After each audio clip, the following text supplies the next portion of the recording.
la palabra entonces al profesor Luis Roberto Cardoso. Bom, me parece que hay três retos que me parecem particularmente interessantes para a antropologia do direito. O primeiro seria estudos sobre a relação entre diferentes formas de gestão de conflitos e concepções de justiça. Um segundo reto seria sobre as demandas de direitos de cidadania e inclusão social, com ênfase na dimensão discursiva. E num terceiro reto seria a relação entre direitos e sentimentos para a inteligibilidade de los conflitos. Eu vou falar um pouquinho de cada um de eles e depois dizer alguma coisa sobre os aportes. Sobre a relação entre diferentes formas de gestão de conflitos, eu creio que é importante estudar e analisar as formas que foram absorvidas por as instituições judiciárias, como a mediação, conciliação, restauração e arbitragem, e perguntar a que tipos de demandas e conflitos respondem nessas formas e como interactuam com as intuições morais de los atores sobre o que é correto, adequado ou justo. Eu creio que toda investigação sobre conflitos ou sobre demandas de direito, o investigador deve estar preocupado em compreender o que é correto, adequado ou justo do ponto de vista de los sujetos. Isto é central de meu ponto de vista. Mas eu creio que, aún sobre o primeiro reto, a relação entre diferentes formas de gestão de conflito, eu creio que é importante também comparar essas formas de que falei com formas populares e não estatais de gestão de conflitos, que há muitas em toda a sociedade, e perguntar o que revelam sobre o significado de los conflitos e as intuições morais de los atores. São muitos os casos em que a gestão de conflitos transita entre formas judiciais e diversas modalidades informais. Muitos conflitos administrados em tribunais se desenvolvem também fora de los tribunais, muitas vezes orientados por outras perspectivas e outras concepções. Minha orientadora no doutorado nos Estados Unidos, Sally Falkmuir, que falava, tem artículo de los anos 70 muito interessante, que eu não escrevi acá o nome do artículo, pero é onde ela desenvolve a noção do campo social semi-autônomo, que permite abordar de uma maneira muito interessante como regras e normas de comportamento e que orientam a ação e que se desenvolvem fora dos tribunais, têm impacto em lo que é decidido em los tribunais. Então, isso em relação ao primeiro reto. Ao segundo reto, sobre demandas de direitos de cidadania e inclusão social, com ênfase na dimensão discursiva, me parece importante perguntar que situações, circunstâncias e práticas sociais se percebem como inclusivas ou excluyentes. Há grande variação em diferentes sociedades e contextos sociais de como os sujeitos percebem essas coisas. Se eu fizesse uma caricatura de estudo sobre isto, por uma abordagem sociológica mais distante, se uno mira a esses problemas solamente da perspectiva do observador externo, uno tem dificuldade de compreender bem lo que é significativo em relação à inclusão ou exclusão do ponto de vista dos atores. So, esse reto estaria relacionado a isto. O terceiro reto sobre a relação entre direitos e sentimentos para a inteligibilidade dos conflitos é porque em minha atividade de pesquisa, de investigação, eu me defrontei em muitas circunstâncias, seja em los tribunais, seja em demandas de direitos de cidadania, como no caso de Quebec, a demanda de reconhecimento da singularidade quebecois, que há situações de desrespeito a direitos que só se tornam inteligíveis quando uno mira como os sentimentos de los atores e as emoções expressam lo que se passa. Especialmente quando uno relaciona isto com expressões de indignação, que são muito importantes em relação a demandas de reconhecimento.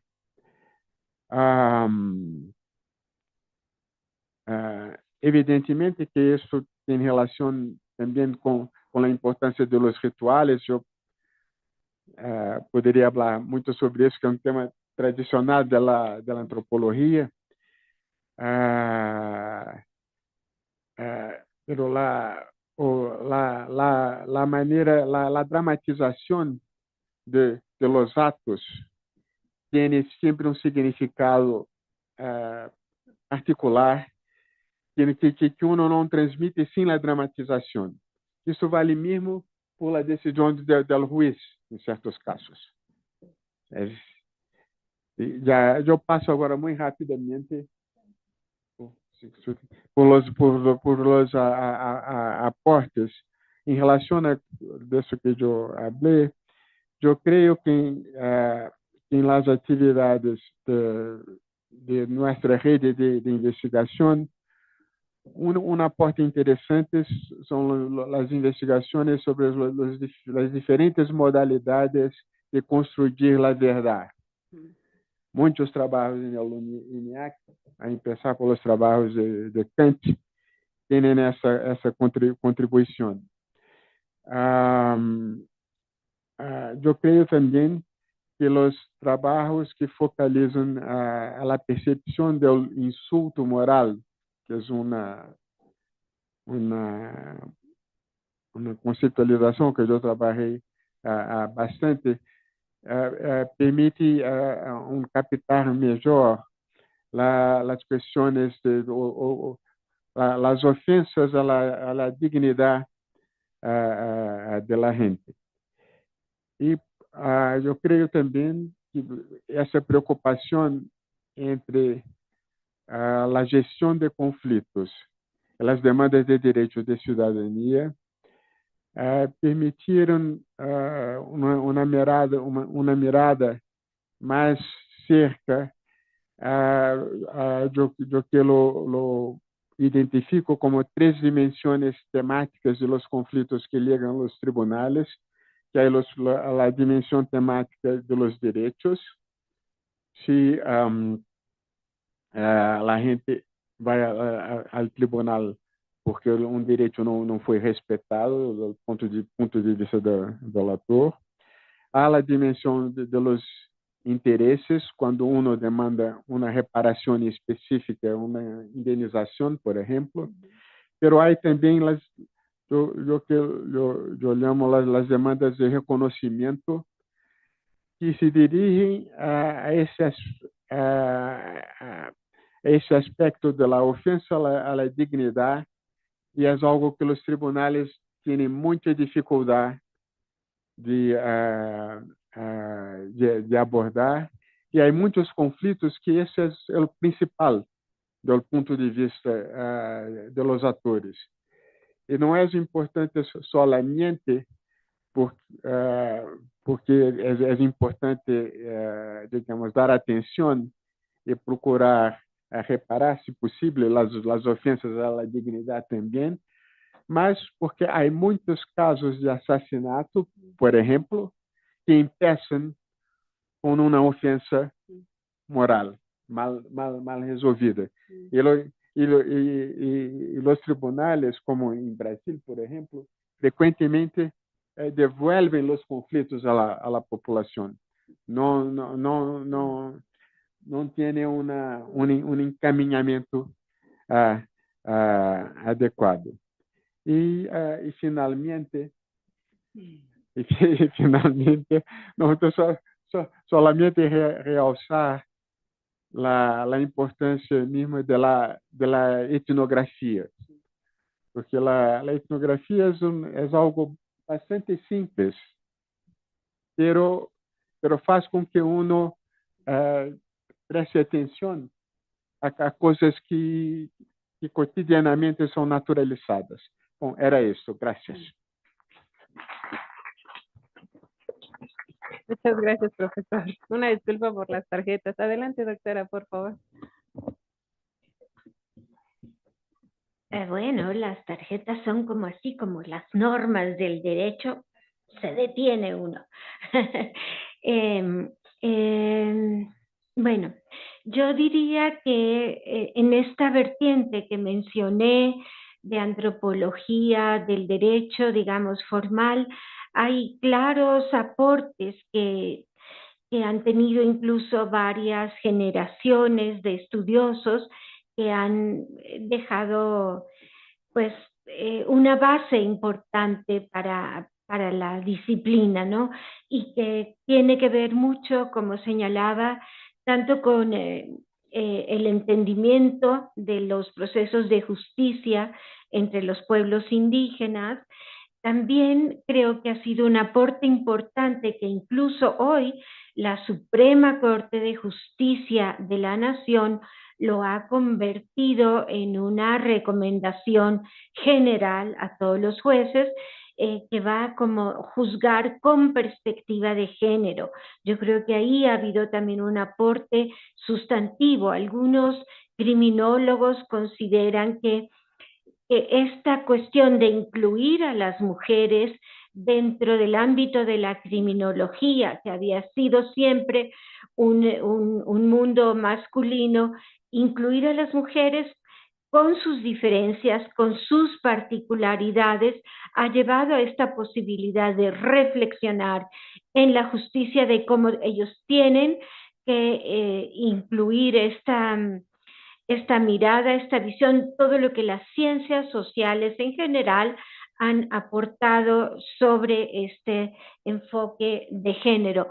Diría también que yo pienso que mucho en México es incluso la propia realidad que hemos vivido ya desde hace casi 2 décadas, desde 2006-2007, esta pues ola de violencia e incluso que no solo viene de la violencia de grupos criminales, sino por supuesto de las instituciones estatales, de la militarización muy claramente, lo que ha obligado a las ciencias sociales en general, a la antropología en particular, a tratar de entender o de brindar al menos algunos tramos de explicación sobre esta realidad que avanza a un ritmo en que la ciencia como que no reaccionamos tan rápido, siempre estamos un poco tarde para poder contribuir a la comprensión de estos fenómenos, ¿no? Compartiría con el doctor Kant esto que él de alguna manera señaló, que estas personas centradas siempre en el derecho no nos miran con mucha confianza, no creen que podamos aportar algo o finalmente han aceptado que ahí estamos, pero pues como que ellos son los únicos que son competentes para hablar sobre ese mundo de normas, mientras que nosotros, o por lo menos yo, siempre los veo, Dios mío, qué cansado eso de que todo empieza en el código y no sé cuál y termina en el código no sé qué tanto y de ahí no salen, ¿no? Y yo creo que esa colaboración que podemos ofrecer interdisciplinariamente tiene que ver mucho incluso con la posibilidad de reflexionar. Pero caray, ustedes nunca se preguntan quién produjo esas normas, con qué grupos dominantes, a qué intereses están obedeciendo esas normas y cómo se aplican, porque quienes están solamente viendo el código y si lo interpretaron bien, y si lo interpretaron mal, y si lo argumentaron bien, y si lo argumentaron mal, pues no se hacen estas preguntas de ver quién construyó esas normas, al servicio de qué intereses y cómo se aplican o no se aplican esas normas, quién las aplica, con qué ámbitos institucionales, con qué límites y con qué miradas. Y yo creo que esto es lo que de algún modo sí ha logrado demostrar la pertinencia de esta irrupción que en un principio no se nos aceptaba tanto de la antropología y otras ciencias sociales para el estudio de estos fenómenos. Puedo también poner un ejemplo. En 2006, nosotros también con un financiamiento internacional entre varias universidades, sentimos la necesidad de crear una masa crítica de académicos especializados en el estudio de estos fenómenos, que era la seguridad, la violencia, etcétera. En aquel momento que creamos esa red de especialistas en seguridad a nivel nacional, pues difícilmente juntábamos 30 personas y eso estirando las cosas, ¿no? Cuando terminó ese proyecto, unos 10 años después, bueno, más de 300 especialistas habían estado ya mostrando ese interés de ingresar, de colaborar, de contribuir en ese campo, justo, insisto, por una realidad que nos ha empujado a tenernos que, a decir, bueno, ¿y qué tenemos que decir al respecto de toda esta realidad? Sobre todo porque lo que principalmente constatamos son las serias deficiencias sobre las políticas de seguridad que se han aplicado en este país y las absolutas incapacidades de los sistemas de justicia o de llevar a esta, que den respuesta a este pues exceso de crimen y de violencia.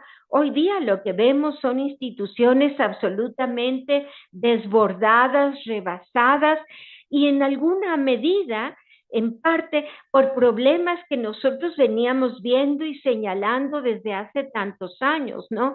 Esas incapacidades de las normas para, o del derecho formal para poder dar alguna respuesta. Y bueno, luego si pensamos que la respuesta son las cárceles, pues tampoco hemos encontrado que eso sea una buena salida, ¿no?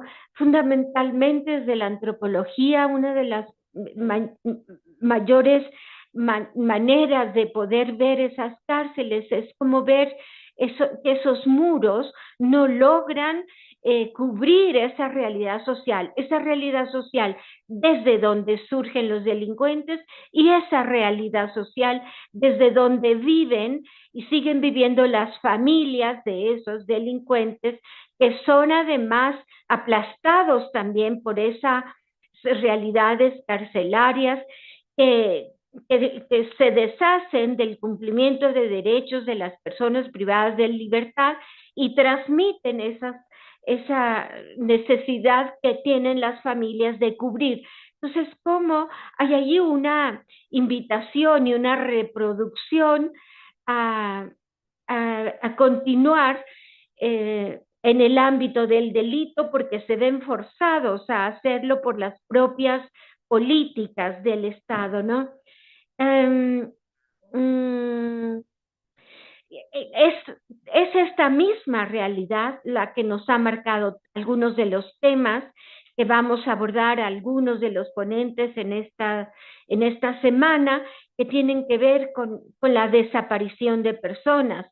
No porque la desaparición de personas no existiera antes de este momento que marco, como a partir de pues, sobre todo es a partir de 2008, 2009 que inicia esto como un fenómeno masivo, y esto es lo que nos obliga a los estudiosos a tratar de entender ese tipo de realidades como lo son la desaparición de personas, los efectos que tiene la militarización sobre estas políticas de seguridad que no han dado resultados, eh, pues por muchas razones, pero pues ahí lo dejo. Gracias. Perdón, se me olvidó una idea que iba a decir. Obviamente, uno de los retos más importantes que por supuesto tenemos quienes estamos en este campo, unos con conciencia y otros sin ella, es precisamente el que tenemos que dar cuenta desde hoy mismo de qué está pasando y qué va a pasar con esta reforma al sistema de justicia.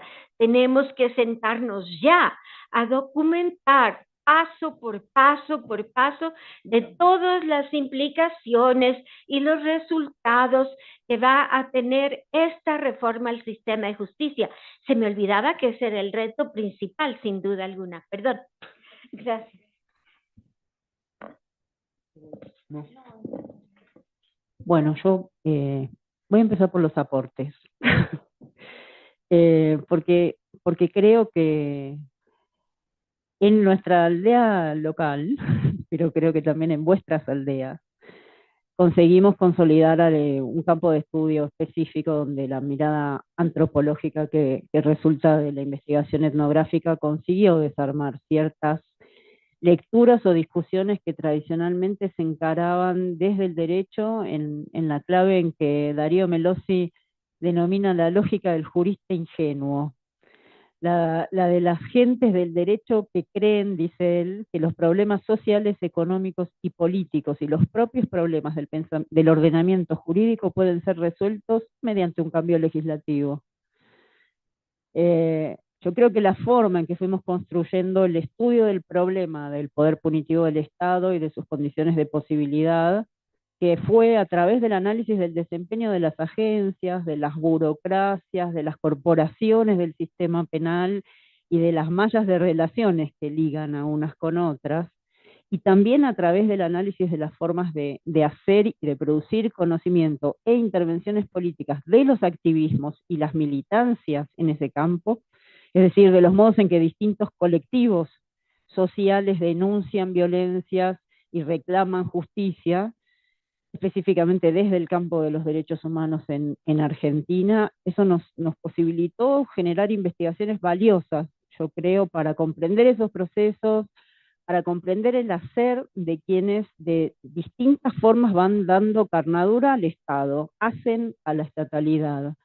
Y también para intervenir en el debate público, en la discusión pública, en la generación de conocimiento, de contenidos, en la formación de agentes del sistema, en la formulación y evaluación de políticas públicas e iniciativas legislativas, en procesos judiciales, en la apertura de un campo de estudios específico, con modos además de producir el conocimiento, ¿no? Como decía antes, con la coproducción con otros grupos de investigación y también con organizaciones sociales y con diferentes oficinas estatales, desarrollando distintos lenguajes también para ampliar el campo de la comunicación, no solo trabajando en nuestro propio campo académico cerrado sobre sí mismo y con vocación por el debate público, ¿no?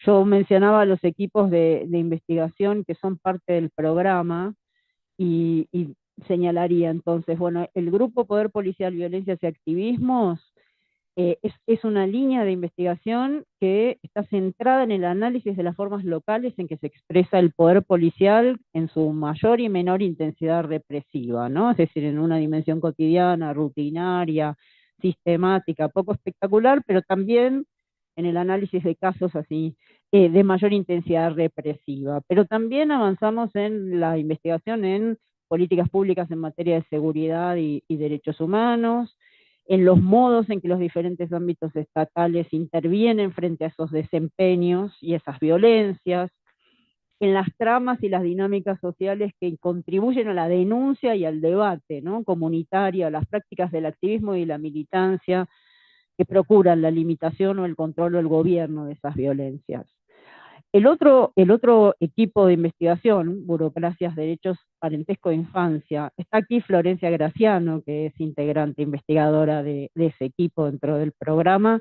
Trabajó mucho sobre la figura de los jueces de menores, la categoría de la tutela estatal, la apropiación de niños durante la última dictadura, la inscripción burocrática de la filiación y los modos en que se co-constituyen parentesco y derecho, y fue abriendo otras líneas de investigación, una orientada a burocracias judiciales sobre adolescentes acusados de delitos y las transformaciones ocurridas en el ámbito penal juvenil, otra sobre dinámicas concretas de intervención de diferentes dispositivos del sistema de protección de derechos de niños, niñas y adolescentes, otra línea sobre filiación, adopción, apropiación, maternidades y activismos. El otro equipo, Juicios, Tribunales y Derechos Humanos, se centra en el análisis etnográfico de dos tipos de juicios, de los juicios de lesa humanidad y los juicios por jurados, tratando de pensar y producir conocimiento sobre lo que es la puesta en escena de ese procedimiento judicial y el tratamiento de los casos en forma oral y ritualizada, pero también para pensar las burocracias judiciales, los activismos locales en el juzgamiento de los crímenes, los crímenes de dictadura, digo, ¿no? Y los efectos sobre las comunidades a la hora de realizar esos juicios, y también las transformaciones de los distintos aspectos del funcionamiento burocrático judicial, ¿no? Entonces, yo creo que lo que han ido produciendo esos equipos dentro del programa, que además fueron afianzando lazos con otros equipos de investigación y otras instituciones de otros países, ¿no? No solo de Brasil, y con el CIESAS en México y también en Barcelona, en la Universidad de Barcelona, y también con algunos grupos del Instituto Marcel Mauss en Francia, y con otras universidades en Argentina, más todo el trabajo compartido con otras organizaciones sociales y organismos de derechos humanos. Eso es un aporte que dio lugar además al crecimiento y al surgimiento de otros equipos de investigación en otras universidades en el país, que fortalecimos ese carácter bifronte del que hablaba al principio, ¿no? Que es una activa vinculación con otras organizaciones y agencias. Entonces ahí también la posibilidad de producir informes periciales, de intervenir como testigos expertos en juicios de violencia de Estado, digamos. Esas son otras formas de producir conocimiento, de pensar la academia, de pensar qué hacer con eso que estamos así pensando, investigando y estudiando sobre agencias del sistema penal, sobre justicia y sobre violencia de Estado, ¿no? Eso por un lado. Ahora, respecto de los retos, yo creo que el reto hoy mismo se centra en cómo pensar el actual proceso que estamos viviendo en el país, en Argentina. Yo creo que avanzamos mucho en el análisis de los desempeños y tramas burocráticas, administrativas y penales, en las formas de la violencia de Estado, de las violencias de Estado, las diferentes formas de movilización y de los activismos y las militancias, del conocimiento acumulado de esos activismos y militancias, pero esta no parece, digo, la demolición en tiempo real de la que somos objeto en mi país por momentos nos deja sin palabras. Yo advierto que esta no parece ser una crisis más de tantas, trae la fuerza de un giro radicalizado hacia la crueldad como un valor potente puesto en acto para cuestionar y eliminar derechos y crear un nuevo orden. El discurso oficial está corriendo los límites de lo decible en esferas de la vida social, descalifica y a la vez busca borrar la historia, discursivamente denosta y demoniza al Estado. En la práctica lo demuele por la vía del vaciamiento y de una gestión que se caracteriza por la inacción, y cuando interviene lo hace con su cara más violenta por la vía de la represión a la movilización y la protesta. por supuesto, es un Estado que ya desde antes de este gobierno exhibía una distribución desigual de su presencia y de su ausencia, y una distribución desigual tanto de su faz democrática como de su faz represiva. Ese escenario además se vio agravado por la pandemia, por sus efectos, en particular en los sectores populares, lo que profundizó esto que algunos autores llaman la insatisfacción democrática o el malestar democrático. Pero ese es el clima en el que la política del odio con distintas formas locales se puede advertir hoy en distintos lugares del mundo y se instaló con fuerza, ¿no? en el país. Y lo que parece pues, estar puesto en duda es que existe un espacio público común como ámbito del debate y de la discusión política en un régimen democrático. Ese espacio, esas reglas, los procedimientos y las formas que se ponen en acto en tal sistema de reglas y ciertos desacuerdos y ciertos acuerdos respecto de los regímenes de verdad admisibles, creo que es lo que parece estar quebrándose, ¿no? Entonces, creo que lo que estamos viendo es que activismos y militancias del campo de los derechos humanos, hoy la incertidumbre que aparece, ¿no? Es, bueno, nos estamos encontrando frente a un Estado que tiene posiciones refractarias frente a un régimen de verdad, ¿no? Y pretende presentar activismos, militancias y movimientos sociales como enemigos del orden social, antes que como actores sociales que puedan asumir posiciones eventualmente adversarios, ¿no? Entonces creo que el reto es ese, ¿no? La pregunta es, bueno, ¿estamos ante una de las tantas caras del Estado que conocemos o se está configurando otro Estado? Porque realmente ahí lo que nos preguntamos es, bueno, parece estar quebrándose una convención respecto de lo que se tiene por verdad o por estatus de verdad, y el derecho empieza a quedar reducido a un lenguaje que provee tipos para la acusación pública, con fuerza para arrojar hacia personas y a grupos a los laberintos de las burocracias judiciales y penales, pero los procesos y sus reglas basados en un tipo de régimen de verdad están siendo o entorpecidos o burlados a través de la ilusión y de la fabricación de pruebas y de la negación de los hechos, ¿no? Entonces creo que el reto es la revisión de todo lo que tenemos para pensar y de las limitaciones, de todo lo que hemos pensado y de las limitaciones que tenemos, de lo que conocemos, del arsenal categorial del que disponemos también, ¿no? O sea, y en términos de acumulación política e histórica, sí, sabemos que contamos con saberes y experiencias acumulados socialmente, y lo que tenemos que encontrar es la manera de interpelar efectivamente a otros sectores de la sociedad para poder potenciarlos para enfrentar este escenario, ¿no? Yo creo que ese es el reto que tenemos, y creo que tenemos mucho acumulado, mucho aprendido de los recientes episodios de violencia completamente desmadrada en el campo de la manifestación pública en Argentina. Lo que se podía ver eran los testimonios de las personas que habían sido detenidas y golpeadas, y todas ellas tenían en su propio discurso incorporación de todas estas discusiones de todo este tiempo, ¿no? De los límites de lo que el Estado no puede o no debe hacer, de los derechos que los asisten, del cuestionamiento de la instalación de este orden y este régimen, ¿no? Eso es una acumulación que resulta de la producción de un saber colectivo, ¿no? De la acumulación de conocimiento, y de una universidad que no está separada de su sociedad, ¿no? Entonces creo que tenemos con qué, pero es un gran reto el que tenemos por delante, ¿no? Porque además, por otra parte, es un proceso local, pero que se corresponde con un proyecto global, con sus marcas locales, ¿no? Entonces eso es lo que tenemos que pensar. Hasta ahí.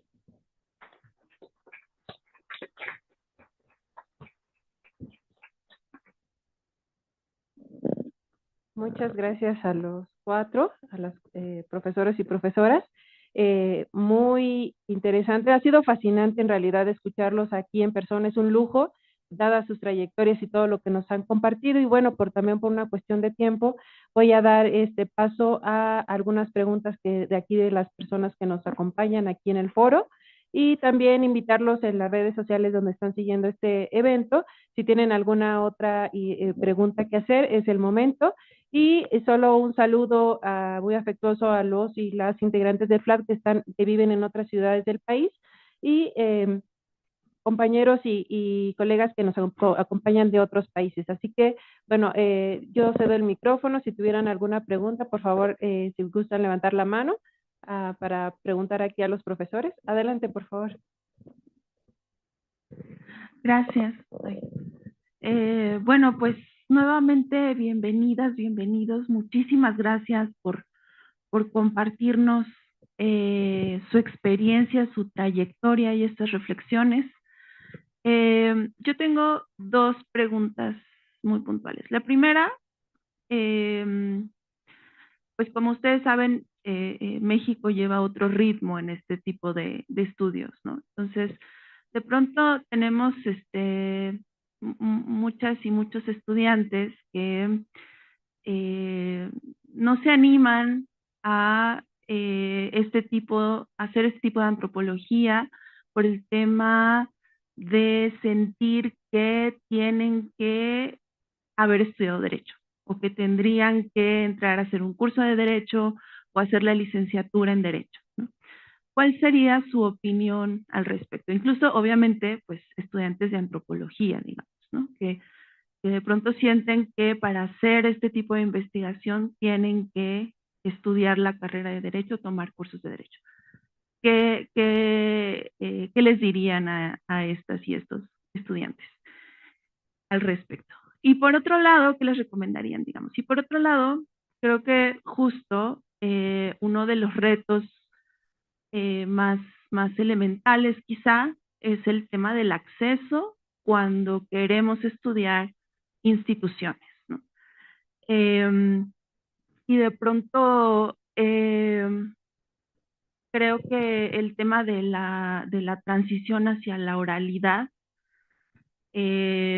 abrió ahí una puerta y de pronto pues está la posibilidad de al menos entrar a través de la observación de audiencias, pero a mí me parece que quizá acá no hemos tenido tanta reflexión sobre como los alcances y los límites de la observación de audiencias para la etnografía, ¿no?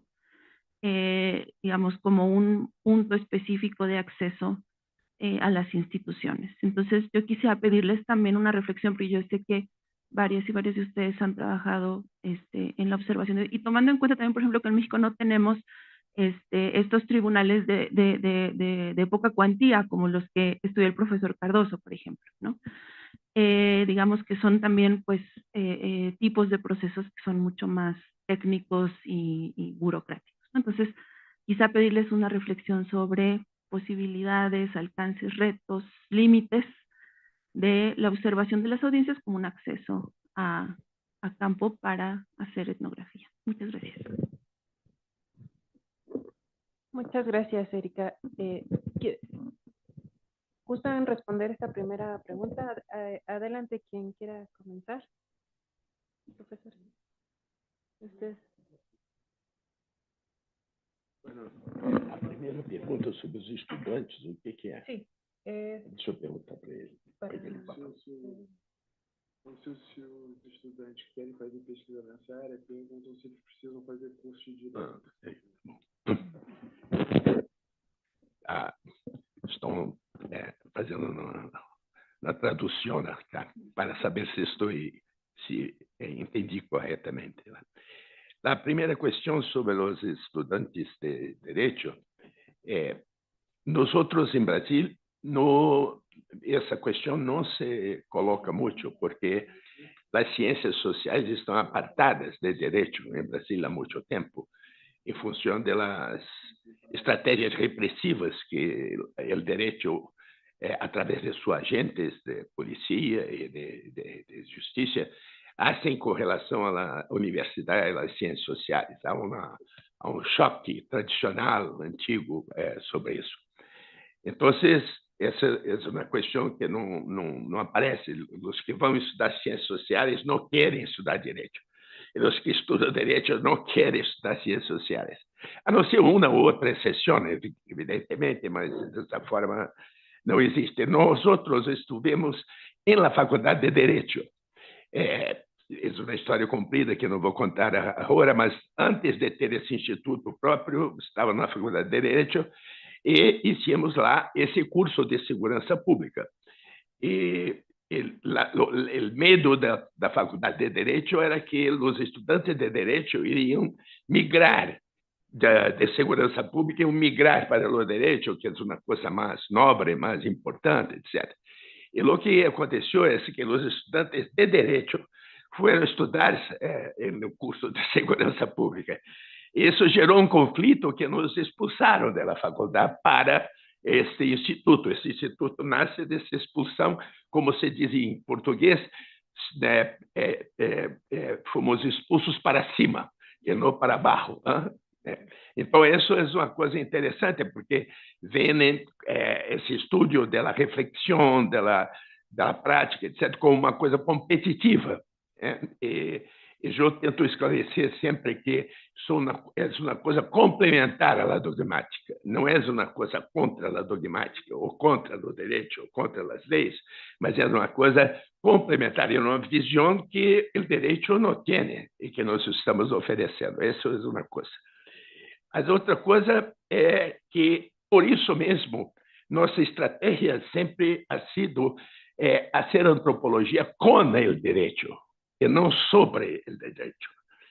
Porque sobre o direito parece que nós outros somos superiores, antropólogos, e o direito estamos usando como sujeitos, como objetos, como coisas a serem estudadas, como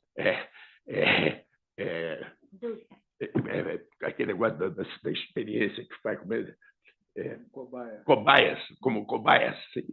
E claro, sou muito ilustrado, sou muito internacional, sou muito inteligente, tenho muito poder, não vai querer ser cobaia de ninguém. Então, como ter acesso às instituições? Bom, em meu caso, em particular, eu tive acesso às instituições através daquilo que chamei em meu doutorado, em meu livro, de malhas de relações. Lá em Harvard, tinha um colega que era do direito e que ficou meu amigo, um brasileiro, que conhecia pessoas do direito em Rio, e me recomendou, eu fui falar com eles. Eles me deram espaço para estudar a polícia, os tribunais, me apresentaram. Então, uma coisa informal, um acesso informal. E sempre, daí para frente, sempre tive esse tipo de relação. O acesso é dado, como eu disse, tem autonomia, então o delegado da polícia tem autonomia, o comandante tem autonomia, o juiz tem autonomia, então ele recebe em seu departamento quem queira, não há interferências. E isso depois se tornou uma outra coisa mais fácil, por causa dos cursos de especialização e de mestrado, em que os policiais, os advogados, os juristas vêm para estudar conosco. Então, como são também membros de organismos da polícia, do judiciário, compreendem nossas intenções, que não são... Porque há que levar em consideração, muito importante, que o conhecimento do direito é, em Brasil, doutrinário, e a doutrina se hace por la lógica del contraditório, que é uma lógica medieval. Não é uma lógica argumentativa, não é uma lógica persuasiva. E quem perde e quem ganha. Isso é a lógica. Não é como a ciência, que tem um consenso provisório sobre os fatos, apoiado pelos membros, pelos colegas, né? Mas é uma lógica que quem vence ganha, tem a verdade, conhece a verdade. Então, nesse campo, todo tipo de crítica, não há crítica no senso crítico que usamos nós outros, mas toda crítica é uma denúncia de que tem algo errado. Então, com os direitos puros, se habla bien, é uma apologia. Ou não é uma apologia, é uma denúncia, está me acusando de alguma coisa. Se defende muito todo o tempo, porque não tem essa ética argumentativa. Então, o que ensinamos nesses cursos, basicamente, inicialmente, fundamentalmente, essa é a diferença entre a lógica argumentativa e a lógica persuasiva. Porque quando aprendem a argumentar e a aceitar os livros, ler os livros não como autoridades, mas como textos que têm fatos, opiniões. Então, é uma coisa como bem lenta. Nós são 24 anos que estamos trabalhando nessa área, né, de influenciar os executores das políticas públicas mas de maneira a influenciá-los os que querem, porque todos esses cursos são voluntários, não são obrigatórios, né?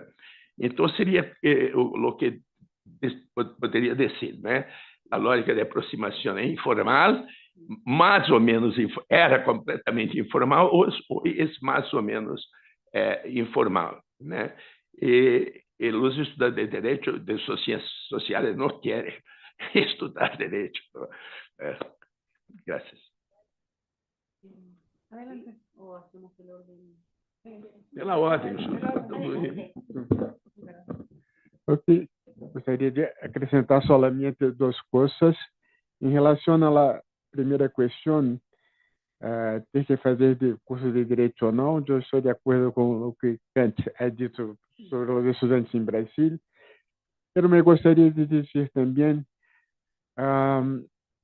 que as investigações de antropologia com o direito, não somente sobre o direito, mas com o direito sobre conflitos, etc., a antropologia mira a los direitos de uma maneira muito diferente do universo jurídico e tem uma ênfase maior em compreender, não em decidir ou não em produzir resultado da investigação.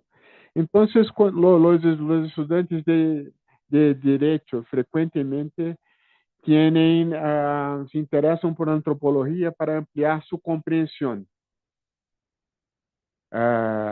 Pero entonces, ahí esto. Sí. Incomoda. Coisas que incomodam pessoalmente, Sim. aí eles então vêm a antropologia para entender melhor. E quanto ao acesso às instituições, pode ser mais fácil ou mais difícil, pero mesmo quando é muito difícil, se uno tem a oportunidade de descrever a dificuldade e tem a oportunidade de platicar sobre a dificuldade, seja as questões que interessam na investigação, pode ser uma coisa interessante. E a investigação antropológica sempre tem que ter uma dimensão informal. Não é possível fazer uma investigação de campo, a chamada observação participante, de uma maneira solamente formal. Porque o investigador tem que ter a oportunidade de interactuar com a gente em diferentes circunstâncias, dando mais de uma identidade. O que quero dizer é que, ao mesmo tempo que uno faz entrevistas, que uno observa, que uno pratica como um investigador, uno também sai para tomar uma cerveja, vai a uma festa, e nesses outros contextos se platica sobre las cuestiones de la investigación también. Y en la pesquisa antropológica uno tiene que hacer una articulación entre todas esas cosas para compreender. Finalmente, evidentemente, en el medio urbano, en instituciones como las judiciarias, uno no puede hacer como Malinowski, que vive con la gente todo el tiempo, pero un poco de esa variación de tipos de interacción es fundamental y uno siempre puede conseguir esto.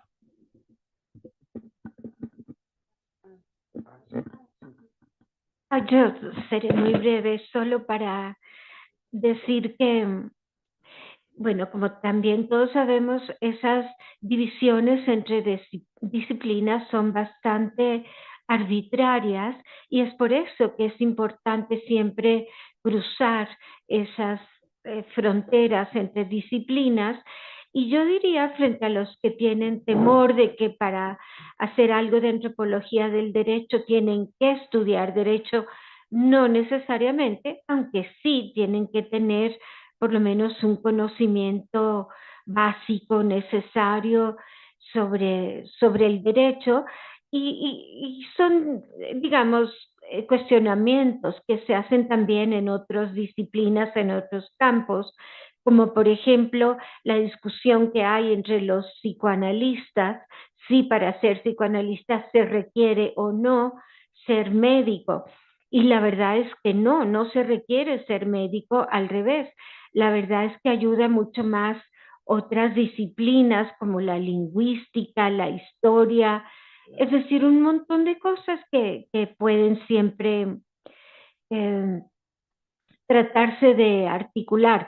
Claro que cuando uno también tiene ese gusto por traspasar las fronteras entre las disciplinas, por lo menos yo personalmente, si muchas veces tengo la duda que me meto un poco en el psicoanálisis, otro poco en la antropología, otro poco en el derecho, otro poco en la criminología, y a lo mejor es cierto que uno termina sabiendo muy poquito de cada cosa porque no puede meterse en un solo, o no quiere meterse a fondo en un solo campo, por lo menos esa es mi propia sensación, estar aquí y allá, y al final de cuentas, pues no mucho en ningún lado, pero son pues opciones personales o que se van construyendo en las trayectorias de cada quien, ¿no? Como intenté decir antes, no es que uno dice voy a trazar esta carrera, sino que se va haciendo sobre la marcha, ¿no? Ujú. ¿Qué decirles a esos estudiantes? Me parece que una entrada interesante para desarmar, porque creo que parte de su preocupación es que temen el lenguaje del derecho, que además es bastante hermético y cerrado sobre sí, ¿no? Que se trata de comprender ese lenguaje y ese universo de prácticas, y que en todo caso nuestra preocupación es cuáles son los usos sociales del derecho, ¿no? Y por otro lado, el derecho también es el idioma del Estado. Entonces creo que hay un montón de entradas para proponerles, para pensar eso, ¿no? Para pensar cómo hacemos investigación quienes hacemos antropología. Porque la misma pregunta entonces sería válida si alguien quiere estudiar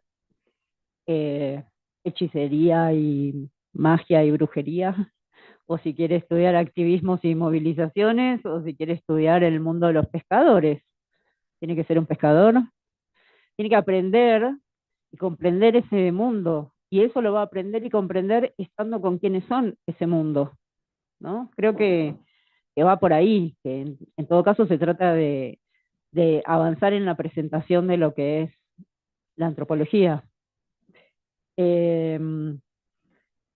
Y respecto de cómo entrar, creo que eso pensaba recién mientras los escuchaba a ustedes, ¿no? Y las distintas y complementarias respuestas de todos y todas.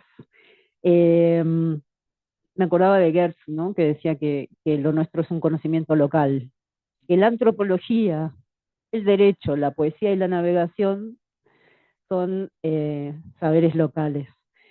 Y pensaba entonces, bueno, en la experiencia nuestra fue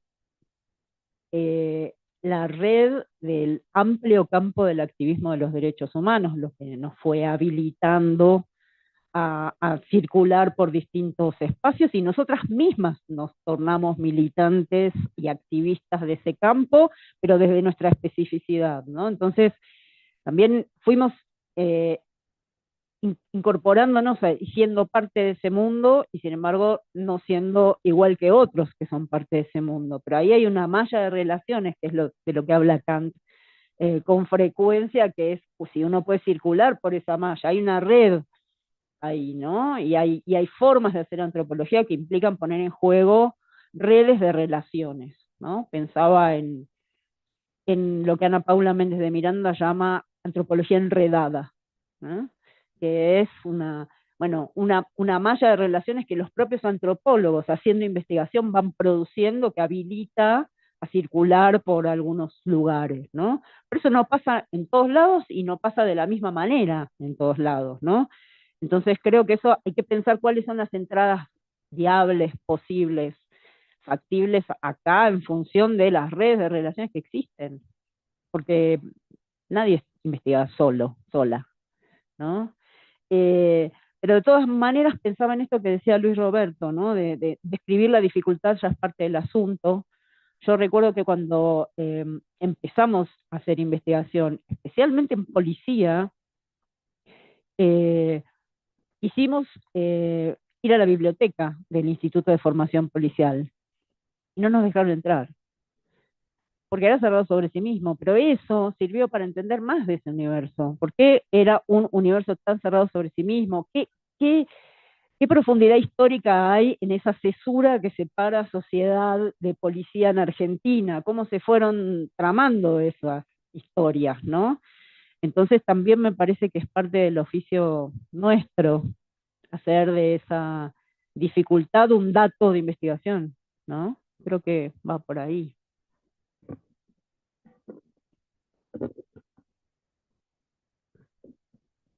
Muchas gracias. Me informan que hay unas dudas y comentarios en el Zoom. Adelante, por favor. Muchas gracias. ¿Cuántas? Hay aquí otra, y entonces leo dos del Zoom. Okay. Rubén Martínez. Ay, perdón. Bueno, este es un comentario. El campo jurídico apenas conoce lo que es la antropología y lo que puede aportarle. Y el campo antropológico desde el que dice, y el campo antropológico, vamos, desprecia lo jurídico. Hay que saber respetar y construir puentes interdisciplinarios, creer que las normas son solo forma y no tienen un peso simbólico social fuerte, es negar un hecho cotidiano. Ese era un comentario nada más. Yamil Terán pregunta, ¿cuál es la importancia de las pericias antropológicas en los países y en los lugares donde realizaron sus investigaciones de antropología y derecho? Rosana Mena comenta, cuando ya se han legislado las mediaciones, tornándolas obligatorias y realizadas sí o sí por operadoras o operadores del derecho, es decir, por abogadas o abogados, se ha perdido la posibilidad de resoluciones de conflictos que tomen en cuenta las dimensiones morales de los actores y actoras. ¿Qué se puede pedir o exigir en una revisión legislativa del derecho procesal a fin de poder aplicar el concepto de insulto moral y realizar una etnografía de las significaciones de los actores y actoras? Y una específica para Victoria Pita, dice, el giro en el régimen de verdad es del gobierno que se instaló y maneja toda la maquinaria del Estado, junto con parte de la cúpula de la CSJ, o es del propio Estado-Nación, porque hay muchos y muchas ciudadanas, habitantes, que no son parte ni habitan de esas ideas de crueldad. participan, yo creo que quiso decir, de esas ideas de crueldad. Gracias, Erika. Entonces, cedo el micrófono. La primera es sobre pericia. Sí. Sí, sí, sobre las pericias es muy instigante ese problema en Brasil, porque, primero, necesitan entender que el juez en Brasil, ele tiene el libre convencimiento motivado. Eso quiere decir que al fin del proceso no se tiene fatos o pruebas, se tiene apenas el contradictorio, una versión y otra versión. Esas versiones no combinan, no dicen que los fatos son los mismos y no dicen que las circunstancias son las mismas. El juez, como si fuese un iluminado, tiene que decir quién está con razón y quién no está. E as perícias em Brasil, elas entram no processo como um desses elementos do processo, que o juiz pode ou não pode ou não quer aceitar como uma coisa que vai produzir uma prova, né? Então, esse lugar da perícia é um lugar muito ambíguo, porque, por um lado, se diz uma coisa científica, mas em Brasil está muito ligado aos estados, às províncias, e ligado também à polícia. Em Rio de Janeiro, por exemplo, a polícia são policiais, quer dizer, são biólogos, engenheiros, etc., mas eles são policiais que fazem a perícia. Nós outros temos, no momento, está afindando um grande projeto financiado pela Agência de Rio de Janeiro, a FAPERJ, sobre as perícias. E aprendemos muito com os peritos, etc. E a grande questão que se coloca é sempre essa, que os peritos, eles mesmos, se sentem muitas vezes impotentes, porque fazem a perícia, mas o consumo da perícia pelo sistema de justiça é completamente aleatório. Quer dizer, pode servir, pode não servir, pode ser aceitada, pode não ser aceitada, porque depende do fiscal e depende dos advogados. Claro que os advogados, quando são muito buenos e muito importantes, fazem outras perícias, né, que também não são científicas. O juiz decide na qual perícia vai acreditar. Então, esse conceito de perícia como um conhecimento científico que estabeleceria certos fatos mínimos e que esses fatos seriam definitivamente considerados nas decisões, ele não existe, né, em Brasil. O processo, a lógica do contraditório impede completamente qualquer tipo de concordância entre as partes e dá ao juiz essa capacidade iluminada de decidir. A segunda questão sobre mediações. Well, em Brasil, a mediação é muito falada. Se entras em qualquer site do tribunal, fala de mediações, etc. Mas as mediações são parte do processo. Não são processos paralelos, porque a Constituição e a Corporação Judicial dizem que o judiciário tem o monopólio da resolução de conflitos, da gestão de conflitos. Então, qualquer outra forma, arbitragem, mediações, conciliações, etc., são parte do processo. Então, há, inclusive, várias teses que meus estudantes de direito fizeram sobre mediações, o Kleber, por exemplo, de Petrópolis, que é muito interessante a observação. E essa técnica de que a mediação é uma coisa que não é para resolver o conflito, é para explicitar o conflito para as partes e para, então, que as partes decidam se querem continuar, se querem acordar, etc. É muito estranho aos profissionais de direito que trabalham com a lógica do contraditório e a lógica inquisitorial. Entonces, acaban induciendo las partes a decisiones, como es el caso de la conciliación. Y la mediación sería una otra forma de gestión de conflictos. Entonces, eso sería que tengo a decir. Gracias, profesor. Me gostaria solamente de acrescentar, em relação à mediação e no insulto moral, e eu não creio que uno pode cambiar as coisas com cambios legislativos. Pero para abordar questões relacionadas ao insulto moral e a ofensas à dignidade de la gente, há necessidade de criar um espaço onde seja possível para as partes reelaborar simbolicamente o que se passou, reinterpretar o que se passou, e dependendo de como se desarrolla a questão, e se tudo se passa muito bem, uno pode chegar a lo que eu chamo de um processo de elucidação terapêutica, não no sentido psicológico, mas no sentido social dessa elucidação. Pero el padrão de mediações que Kant hizo referência em Brasil impide qualquer processo nessa direção.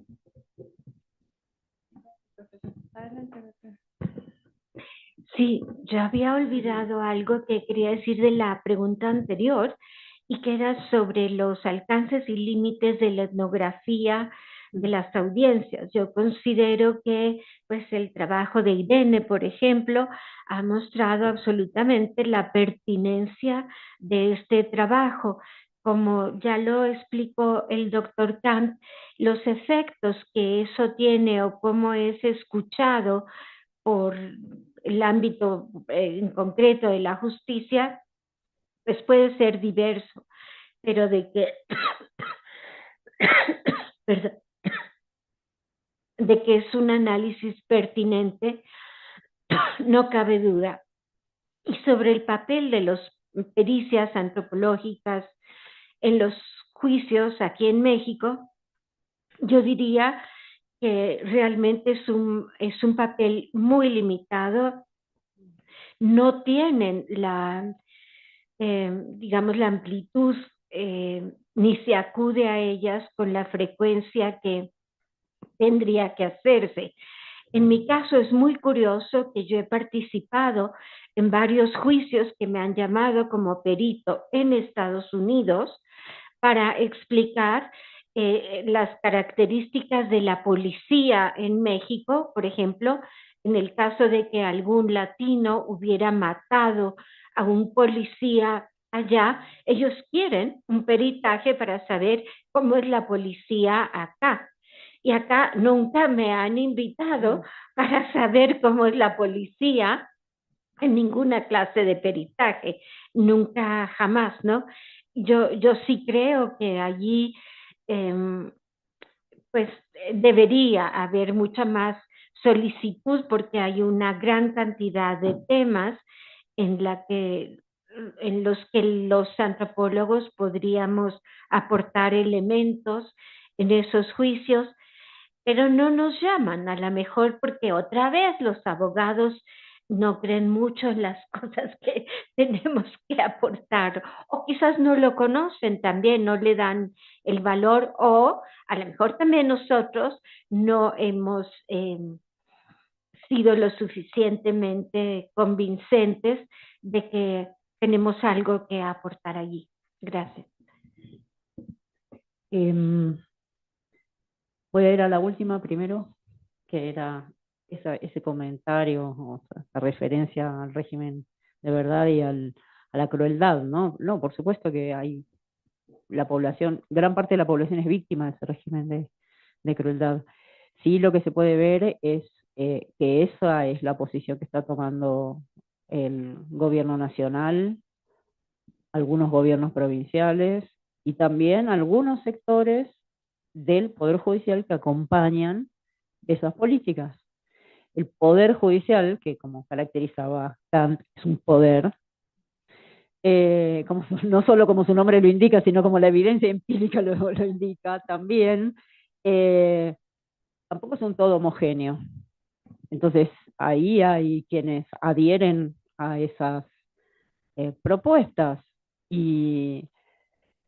pero es notable cuando intervienen las agencias estatales en determinados espacios. Por ejemplo, hubo una audiencia en la Comisión Interamericana de Derechos Humanos hace no demasiado tiempo, a propósito de la restricción de libertades de expresión y de la represión en la protesta social, que fue impulsada por el CELS, como organismo de derechos humanos, pero en alianza con muchas otras organizaciones y organismos de derechos humanos. Y la presentación ahí y el conflicto que se dirimía con los agentes estatales, con las distintas agencias estatales del Poder Ejecutivo, mostraban una palmaria evidencia de ya no eran desacuerdos de opinión respecto de cómo pontificar lo que había ocurrido, sino una divergencia total respecto de y le llamó la atención sobre eso un comisionado, lo verificado y verificable empíricamente, o sea, la negación de los acontecimientos. Estaban exhibidos, documentados y con un video acompañado. La actitud de los responsables de distintas oficinas del Estado que estaban representando al Estado en esa audiencia negaban los hechos. Y sostenían una acusación en la que se planteaba que la población había intentado un golpe de Estado. Entonces, hablo de ese tipo de situaciones, ¿no? Que son impulsadas por un Poder Ejecutivo nacional, pero que reciben adhesión de otros actores. No hay un único sujeto, ni hay una diversidad de actores interviniendo.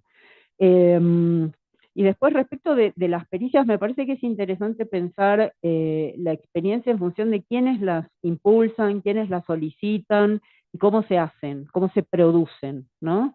Porque muchas veces las pericias pueden ser demandadas por el propio juez de una causa, y ahí hay que, bueno, no existe solo un activismo que está por fuera de las instituciones y de las agencias, hay también un activismo estatal y hay también un activismo judicial, con lo cual puede haber distintas motivaciones para demandar pericias de distintos funcionarios de la justicia, pero además también hay pericias que se producen como se participa como perito de parte, ¿no?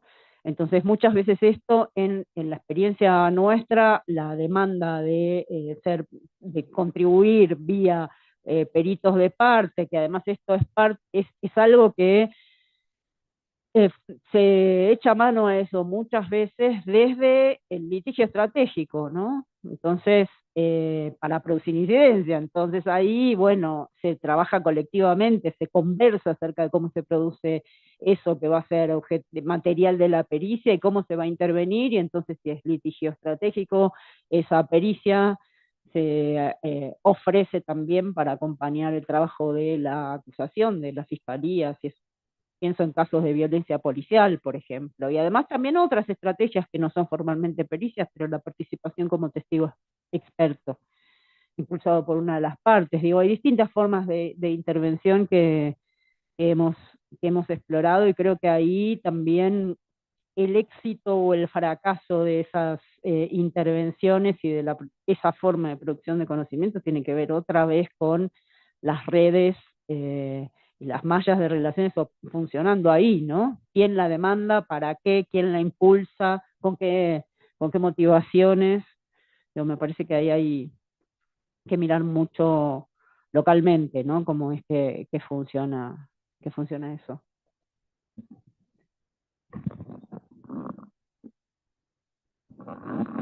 Entiendo que hay otra pregunta. Sí. Hola. Bueno, Sandra Gerardo, muy rápido para las 4 personas, muchas gracias por sus ponencias. Primero, una muy fundamental para cualquier tipo de antropología, ¿cuáles son las consecuencias y responsabilidades éticas del trabajo de la antropología con el derecho? Pensaba no solo en este sujeto, que puede ser muy general, que es la ciudadanía, sino incluso con las comunidades específicas con quienes se trabaja. Y la segunda, desde una preocupación muy personal, yo trabajo con personas migrantes que se enfrentan a violencias. Y mientras escuchamos aquí las diferentes perspectivas cerradas en los estados nacionales, siempre me pregunto sobre las posibilidades de entender de manera transnacional lo que tiene que ver con justicias penales, sistemas de justicia, concepciones de justicia. ¿Qué posibilidades a lo mejor sí ha tenido la antropología del derecho o con el derecho para comprender, sin dejarlo local, la ruptura de fronteras que existe con estos diferentes sujetos que ya vienen cruzando desde muy del sur, desde otro continente, desde otro espacio, para enfrentarse, ¿no?, a los sistemas de justicia, por ejemplo? Entonces, eso, ¿no? Como los límites y posibilidades transnacionales y las cuestiones de la ética. Gracias. Gracias. Y cerraríamos entonces con Héctor. ¿Querías hacer una pregunta? Pues, a ver, pues en específico, una pregunta para Elena Zaola. Bueno, en este juego que nos comentaba de cómo ubicar esto que hacemos, ¿no?, en estas estructuras pues académicas, ¿no? Bueno, a mí me parece que hay una tendencia muy fuerte, al menos en México, a hablar de la antropología, de la historia de la antropología en términos pues de una sucesión teórica, pues, ¿no? Y a mí me parece que es más ilustrativo cuando uno lo piensa como más bien procesos temáticos, pues, ¿no? Y en el origen de la antropología, pues sí está el tema del delito, del crimen, ¿no? Es parte esencial, digamos, de la construcción de la antropología, pues. Y en ese juego, me parece que tú haces bastante énfasis en eso, en los sujetos, como pues las mujeres, como los adolescentes, pero lo que no, o digamos la parte que quisiera escuchar, es esa transición que también hace la criminología hacia la victimología, en la cual también aparece la pregunta, se desdobla un poco la pregunta sobre qué hace la antropología con la criminología primero, y después qué hace la antropología con la victimología en lo particular. Pues sí, que sería ahí donde quisiera hacer más énfasis, porque he escuchado más la primera parte de ti y no la segunda. Pues, ¿no? Una segunda preguntita, si me alcanza el tiempo, que sería más bien para Cardoso. Y en este juego, digamos, de percibir la forma en la que el sujeto percibe el derecho, a mí me parece que pues sí, que es un énfasis muy antropológico, una forma muy antropológica de hacer las cosas, pero hay una cosa ahí que me cuesta trabajo, porque también es cierto que el conflicto surge de la diferencia de percepciones sobre un mismo hecho, ¿no? Es decir, va a haber conflicto cuando yo creo tener la razón y hay alguien más que dice lo mismo, ¿no? Y por lo tanto hay una percepción distinta de un mismo hecho de dos actores y los dos suponen tener derecho, pues, en este sentido, pues, no solo tener la razón, sino tener derecho, pues, ¿no? Y incluso me parece a mí que este juego de cómo el ciudadano percibe el derecho, al menos en el caso mexicano, tiene expresiones simpáticas, pues, como la de derechos humanos, ¿no? Aquí cuando se habla de la Comisión Nacional de Derechos Humanos, se le llama derechos humanos. Entonces, hay como una transición ahí en donde este mundo abstracto del derecho no aparece concretado, pues, en el sujeto al cual yo le toco la puerta para que me otorgue el derecho. Entonces, bueno, nada más ahí un poquito esta duda, digamos, de cómo hacemos para no, quizá, por decirlo de alguna manera, para no relativizar, digamos, demasiado, otorgarle interés o voz, digamos, a todas las percepciones, pues.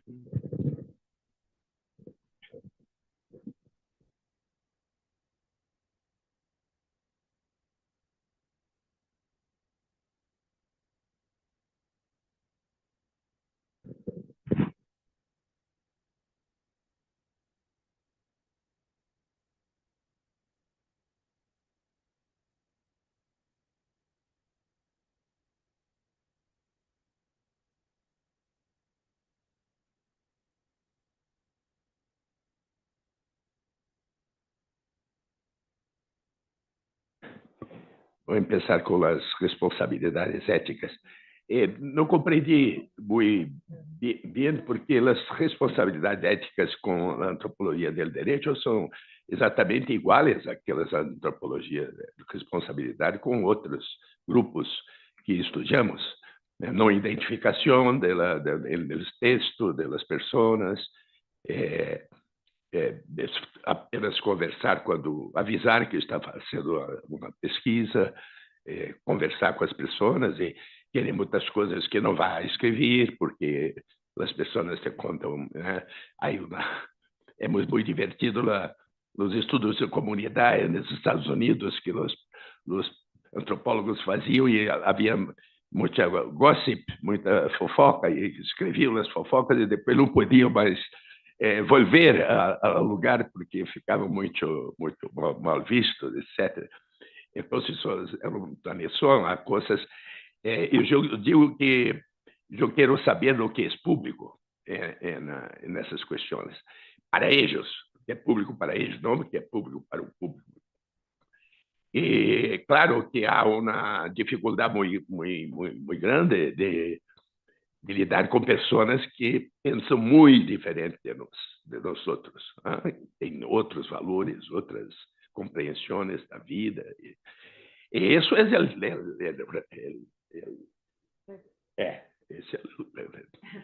como é que é? Retos. Esse é o reto importante. Acabo de escrever um artigo sobre isso para publicação na revista de ABA, da Vibrant, e eu e dois colegas meus, exatamente o que é você lidar com pessoas que não gostas, que têm uma oposição de valores e de interesses. Há que suspender essas oposições. Há que procurar entendê-las, entender seu ponto de vista, entender o que estão nascendo. Vou lhe dar um exemplo prático. Né? Quando estava com a polícia em Brasília, nos anos 80, me convidavam a ver os interrogatórios para que eu pudesse ver como trabalham. Então, torturavam as pessoas, né, muitas vezes, para obter a confissão, e me convidavam para ver, porque era seu trabalho, definiam dessa maneira. Evidentemente que não era nenhum prazer de assistir, mas eu tinha que ir, porque se não foi, me destaco, né, por não quero saber uma coisa que para eles era muito importante. Um pouco tempo depois, percebi que a confissão é elemento fundamental da Inquisição, do inquérito inquisitorial, e que, portanto, estavam preparando uma prova para o direito. Essa é a ideia. O direito seria como obter a confissão. Tem que inserir maus tratos à pessoa. Então, enquanto o direito brasileiro tiver na confissão uma prova importante, e hasta hoje, 2024, quase 40 anos depois, ainda é, né? Ainda é, como Malatesta dizia, a reina das provas, porque o juiz, Malatesta é um criminólogo, né? del inicio del século XIX. Ele dizia que os juízes solamente podem ter certezas, mas quando têm a confissão, então está tudo bem, porque estão tomando a decisão correta. Então, enquanto o processo penal considerar a confissão como um elemento importante de prova, haverá extrações de confissões em trato policial, etc. Não há. É por isso que me diziam que era seu trabalho, porque viam como seu trabalho chegar à confissão. E quando não chegava à confissão, porque ele reagia, estavam frustrados, porque não conseguimos a confissão. Era uma derrota, né, para seu trabalho. Dou um exemplo, que é uma coisa que aconteceu, mas que entendi depois de um certo tempo, evidentemente, né, de elaboração do que se tratava. Não são, digamos assim, não são monstros, milhares de monstros de policiais brasileiros, entendeu? Tarados, entendeu? Completamente alucinados a torturar todo mundo. É muito diferente da violência política, da tortura política, que é para exterminar a pessoa. Não, quando a pessoa confessa, pronto, acabou. Só assina a confissão, né? Não se bate mais, não se hace nada, passa a viver assim. Então, esse que o campo me disse, não fui aqui, não fui eu que imaginei.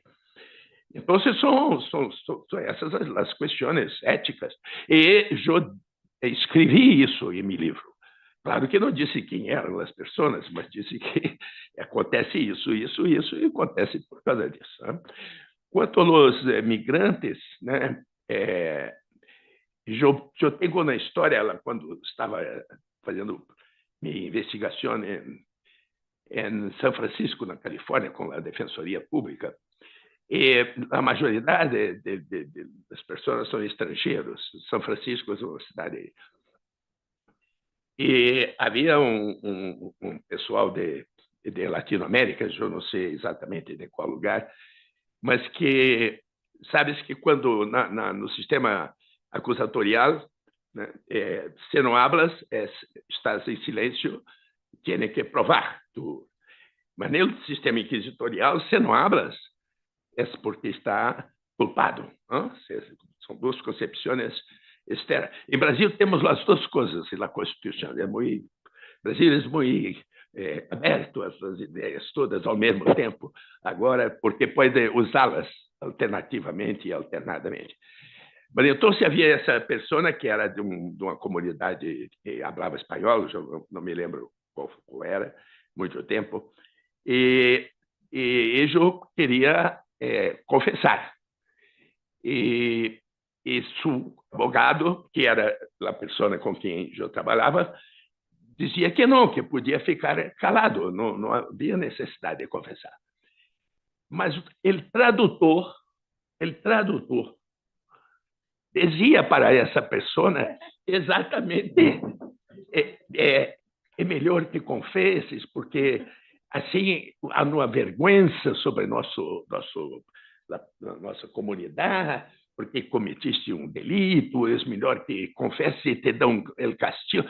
Exatamente o oposto do advogado. E o gajo, é claro, achou que o advogado estava dizendo isso para ele confessar. E ele confessou. E o advogado disse, mas como? Ele confessou, porque... então, essa coisa da migração não é solamente uma questão linguística, mas é uma questão de conhecimento de como a polícia e a justiça funciona em seu país e funciona. Imagino esse pessoal de Líbano, né, que são sistemas, eu já não conosco, mas sistemas religiosos, inclusive, de administração de conflitos, né? Como se vem para um país ocidental e se vem para cá é uma coisa, se vão para os Estados Unidos é outra coisa, e não têm noção de que acontece. Então, será isso que eu dizia. E quanto a essa questão do convívio, que eu não compreendi muito bem, mas Luiz Roberto me disse que penso que há que esse esforço de trabalhar para cima, como diz Laura Neider, é um esforço muito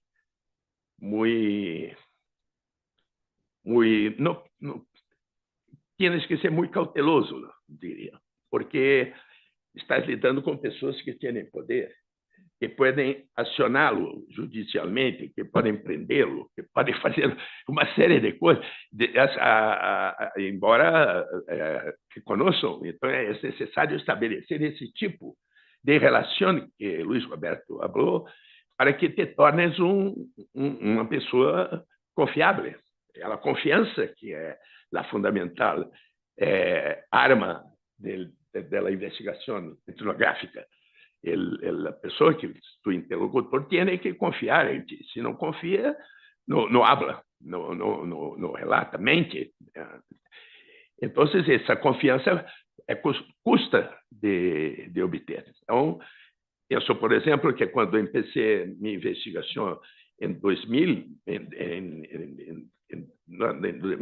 nos anos 80, era muito mais difícil de fazer. Foi uma apresentação. As pessoas que me apresentaram eram responsáveis por mim.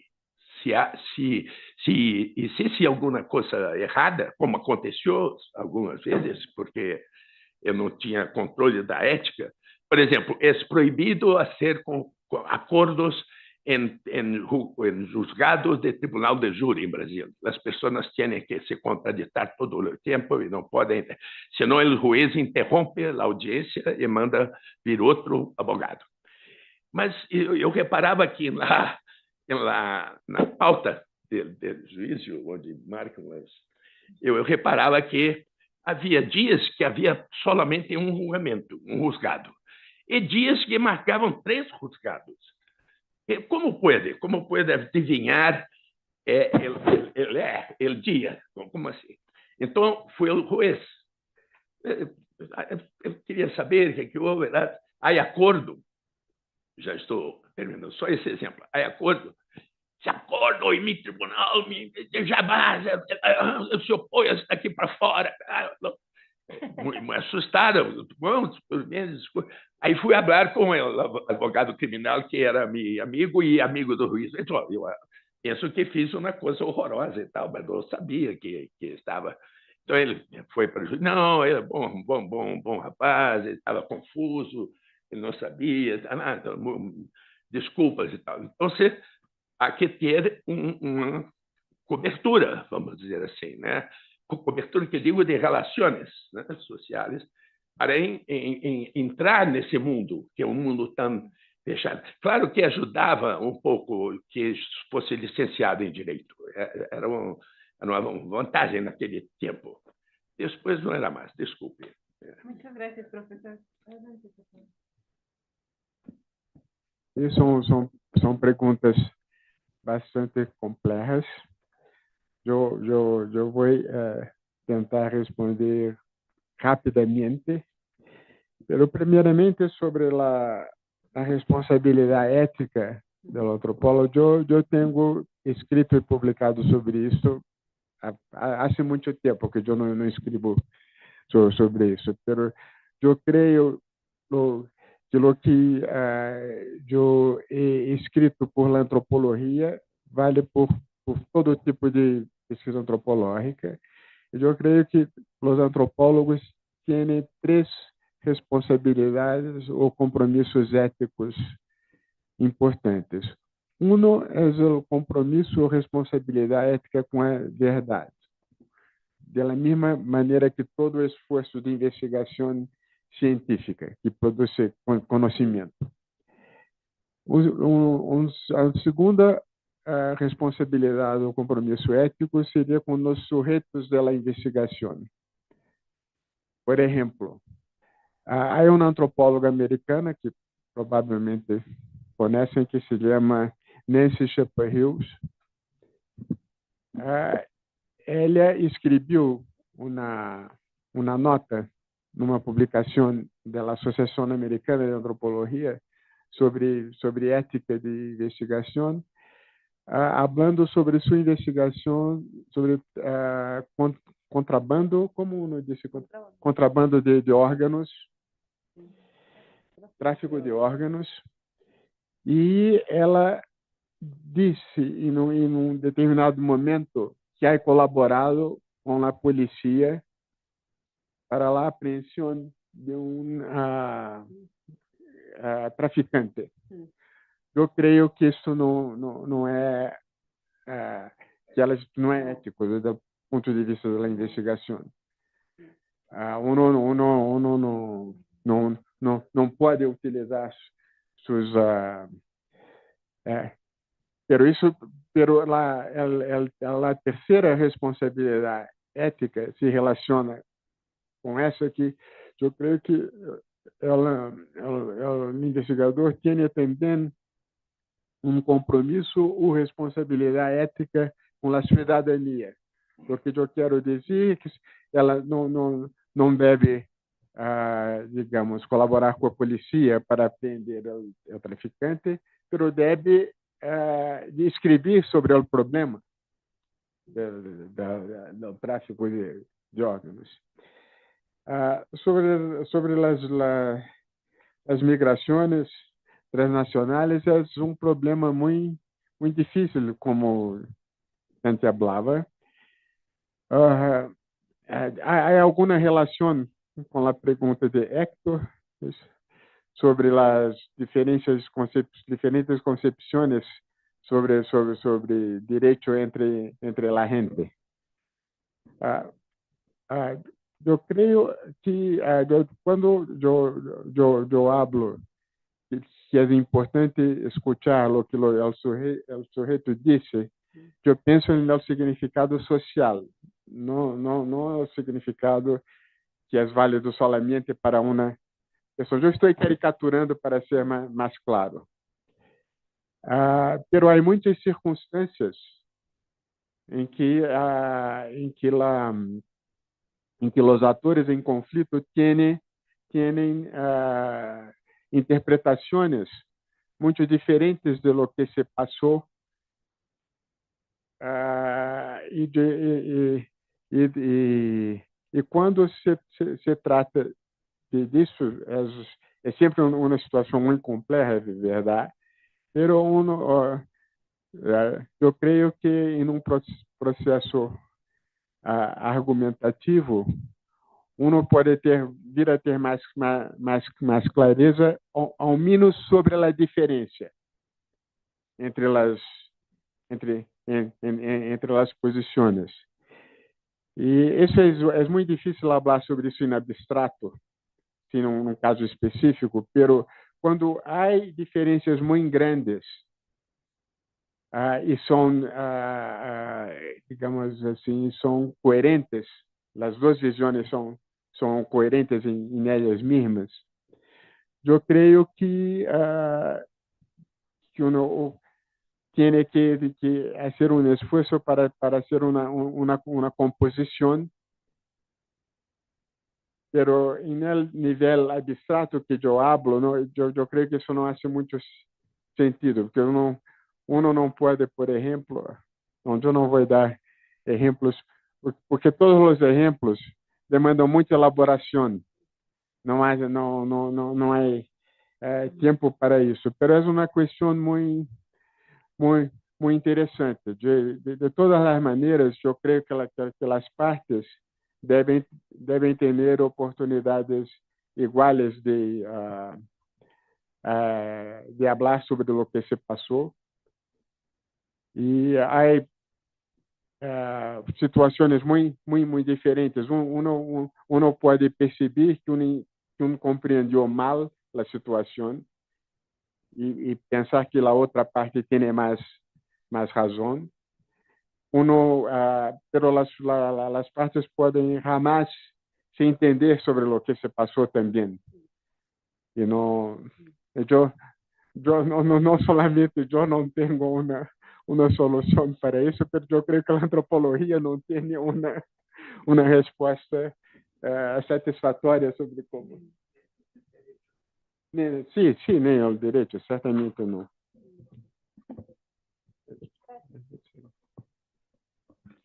Yo voy a pasar en el uso de la palabra dado el tiempo, luego responderé a Héctor aparte, pero le cedo la palabra a la doctora Pita. De nada. Muy pocos comentarios. Me parece que las preguntas todas abren grandes problemas, ¿no?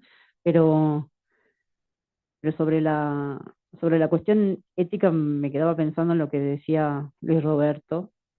Sí, yo entiendo que ese primer compromiso con la verdad es con las reglas para producir conocimiento científico, ¿no? En ese sentido. Pero me interesa mucho centrarme sobre el respeto y los acuerdos con las personas con las que hacemos investigación, respecto a lo que desean o no que sea público, sabiendo siempre que mucho de lo que nos dicen no tenemos por qué contarlo.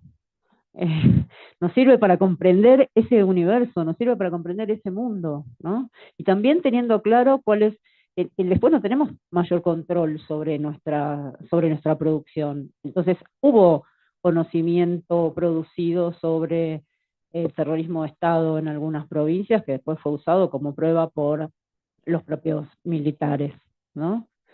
Para justificar su accionar. Entonces ahí no hay mayor control sobre lo que producimos. Tenemos que pensar antes en ese control para, bueno, centrarnos no en contar chismes, fofocas, sino en contar procesos sociales, ¿no? Me parece que el interés, esto que vos decías recién, a mí no me interesa la historia del individuo en sí mismo, sino en términos sociológicos o en su posición estructural, ¿no?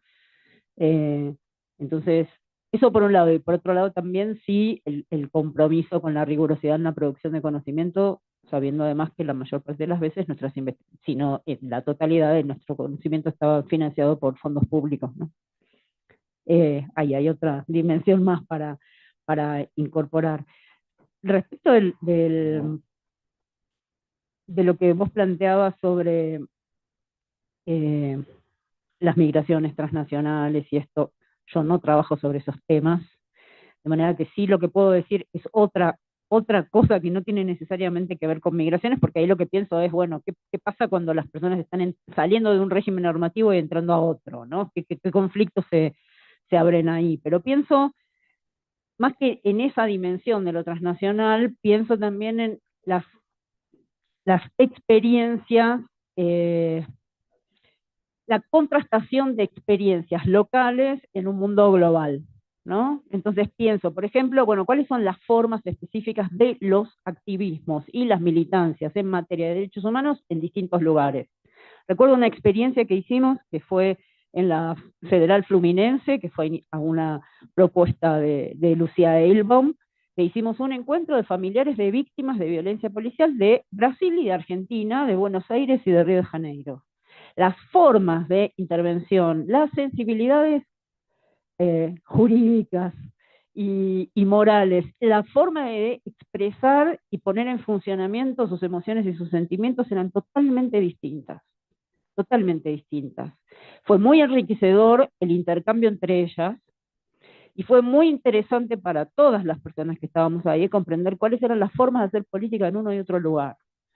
Entonces, me parece que ahí hay algo que es interesante también para pensar cuando se hace referencia a lo global o lo transnacional en esa clave, ¿no? Bueno, ver las especificidades locales y también saber que hay redes de activismos transnacionalmente, que funcionan de manera transnacional, ¿no? Entonces ese conocimiento circula. Y si hay cosas que no sabemos, hay activistas y hay académicos que son parte de ese activismo, que están en esos lugares, que hacen esas investigaciones. Entonces me parece que ahí hay una riqueza muy, muy grande, ¿no? Creo que había una cuestión más que acá. No, solamente una cosa que me quedó como deriva de lo que estaban hablando a partir de lo que vos señalaste. Me pregunto, y esto es algo que apareció muchas veces en mi trabajo sobre violencia policial, ¿cuál es el punto cero de un conflicto? ¿No? Que cuando tienen que explicar por qué pasó lo que pasó, cómo pasó lo que pasó, cuando la policía mató a un chico o cuando un chico mató a otro en una dinámica de violencia en un barrio. Bueno, muchas veces no hay acuerdo sobre el punto cero del conflicto y entonces la pregunta es si los conflictos tienen un punto cero para todos el mismo, ¿no? Digo que es una deriva de lo que ustedes estaban planteando que me parece que es un gran problema y al mismo tiempo es de muchísima riqueza para trabajar y para pensar.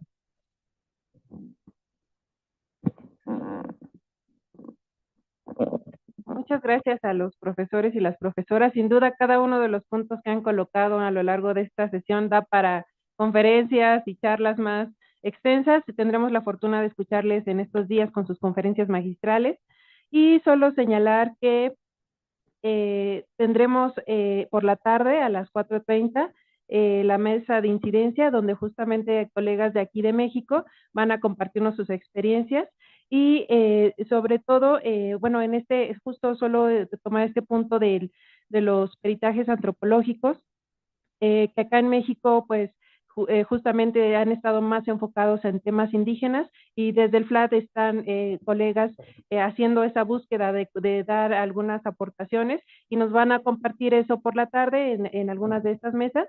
Así que, y los compañeros que también nos acompañan acá también. Así que muchísimas gracias a todos y todas por acompañarnos en este conversatorio.